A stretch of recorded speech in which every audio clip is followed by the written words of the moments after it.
মাহারাম কাদের বলা হয়?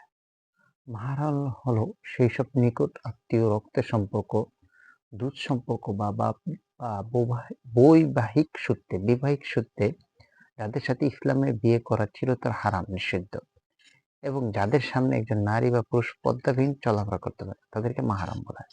যেমন মাহারাম শব্দটি আরবি হারাম থেকে এসেছে, যার অর্থ নিষিদ্ধ বা অবৈধ।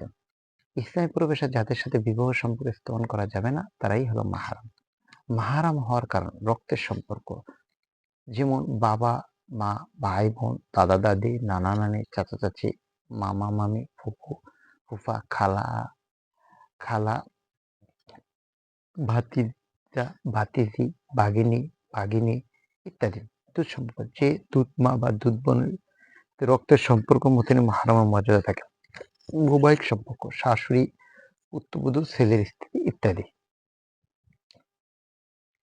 এবার আসি ছেলেদের ক্ষেত্রে মাহারাম কারা, যাদের সাথে মানে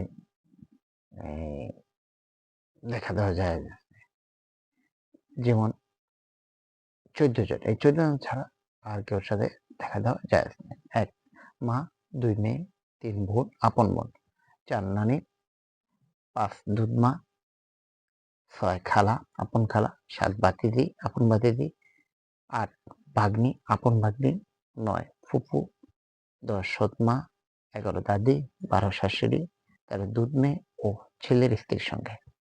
এবং মেয়েদের ক্ষেত্রে যারা মাহারাম, যেমন 1 বাবা, 2 ছেলে, 3 ভাই মানে আপন ভাই, 4 নানা, 5 দুধ ভাই, 6 মামা, আপন মামা, 7 ভাতিজি, আপন ভাতিজি, 8 ভাগিনী, আপন ভাগিনা, আপন ভাগনা, 9 চাচা, আপন চাচা, 10 দাদা, 11 শ্বশুর, 12 সৎ ছেলে, 13 দুধ ছেলে, 14 মেয়ের জামাই। আমি আপন বলতে কেন বুঝাইছি, যে অনেকে চাচাতো ভাই আছে, ফুফাতো ভাই আছে, খালাতো ভাই আছে, তাদেরকেও ভাই বলে। তাই আপন ভাইয়ের ক্ষেত্রে এটা প্রযোজ্য। এই 14 জন ছাড়া বাকি সবার সঙ্গে পর্দা করা ফরজ। পর্দা না করা কবিরা গুনাহ, আর একটি কবিরা গুনাহ জাহান্নামে যাওয়ার জন্য যথেষ্ট।